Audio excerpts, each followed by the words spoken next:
Chair, it's 6:30. The last flight to Sydney leaves in about 35 minutes. We've been here since 3 o'clock. I guess you're delayed, Mr Finch, at the discretion of the committee.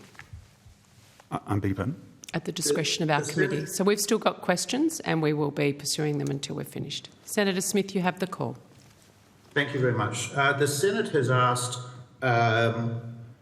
for the order of production of documents to be provided to it in regards to correspondence, emails, etc., on the ACCC monitoring regime.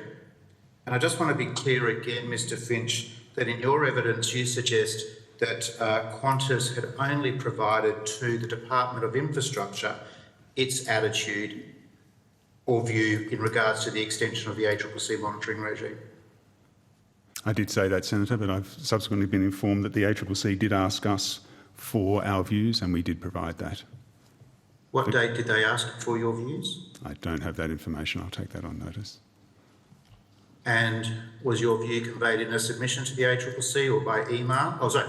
Was your attitude in the form of the contents of an email or was it in the form of a written submission? No, my understanding is it was a telephone conversation with the ACCC.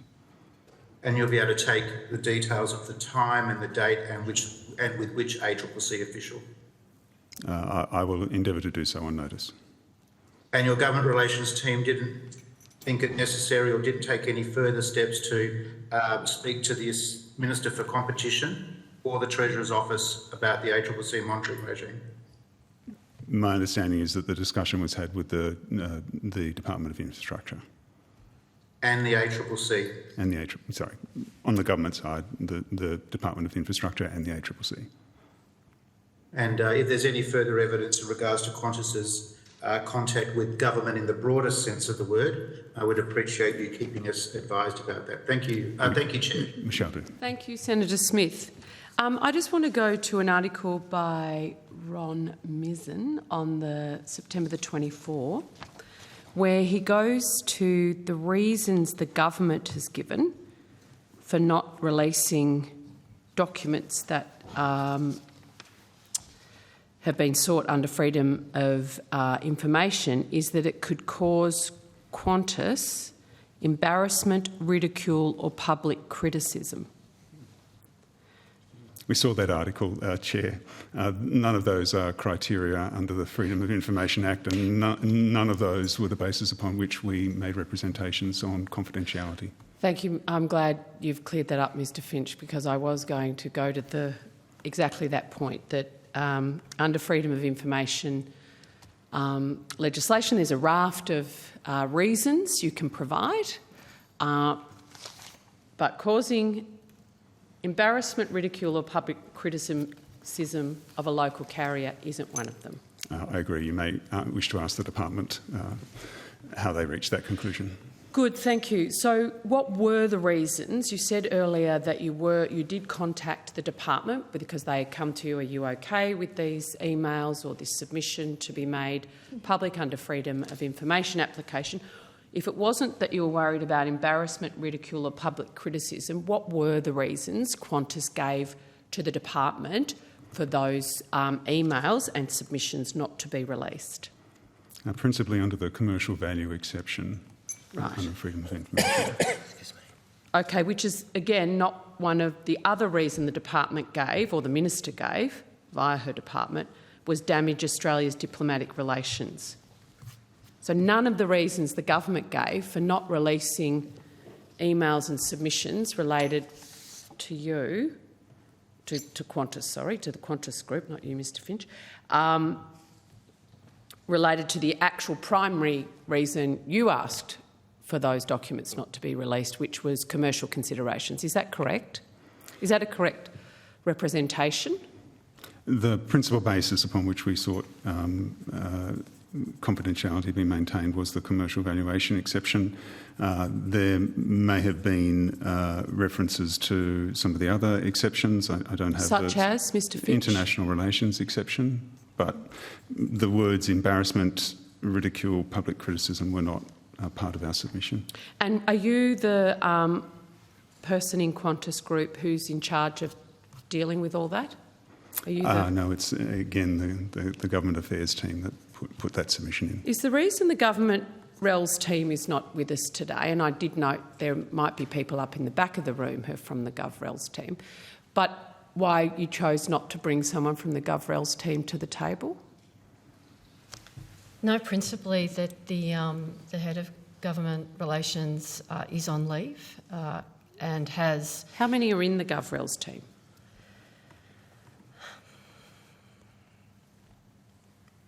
Six? Seven? Six or seven? 6 or 7. 6 or 7? And none of them can fill Mr McGuinness's shoes while he's on holidays? Well, the matters based on that we thought that was going to be discussed today was sufficient to be covered by myself, Mr Finch and the chairman. Well, the issues we've been concerned about is the cosy relationship, professionally and politically, between Qantas Group and this government, and has been evidenced by other senators, not just this government, a whole lot of previous governments. It's business as usual for Qantas Group. So if it's not your GovRels team that's in charge of that relationship, if it's not Mr Goyder, as his evidence today says he hasn't been in contact with ministers about this issue, it's not you, Ms Hudson, as the new CEO, you haven't been in contact with ministers with relation to this issue. The guy who may have been in charge of that relationship is on holidays, and old mate is overseas. So I do think it beggars belief that a company of your sophistication and muscle has come here today with precisely the wrong group of people to answer senators' questions about the relationship between Qantas Group and this government. So there are going to be a swag of questions on notice for your GovRels team, and if 1 out of the 7 is on holidays, I would hope that Qantas Group would show this committee the respect that it needs to and make sure those questions are answered, because right now it is still very fuzzy who spoke to who when, particularly given Virgin's evidence earlier today. So we've cleared up that issue. In terms of the emails requested, one of the issues was around one of the documents requested by the Fin Review was actually around Vietnam and Turkish Airlines decision before government. I thought we said we hadn't engaged with the government on this issue. It would seem there is a document out there that suggests you have. On Vietnam Airlines, did you say, Senator? I think Chair? it's Vietnam, yeah. I'm not aware of any engagement with Vietnam. The Turkey and Vietnam bilats.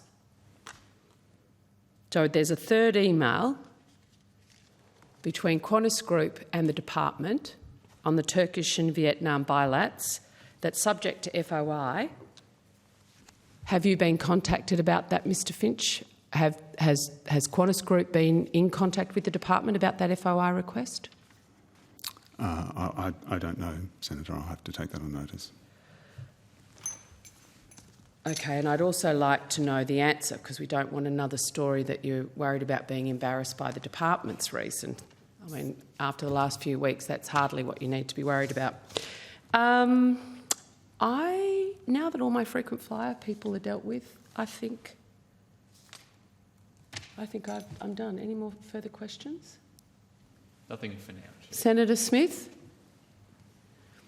I'm confident there will be a swag of questions on notice. You've taken a lot on notice today. I hope that Qantas Group will make their written submission quite quickly. I think you want to repair reputation. This is a good opportunity to do it. Thank you. Fly well. Hope it lands on times in your bags with you.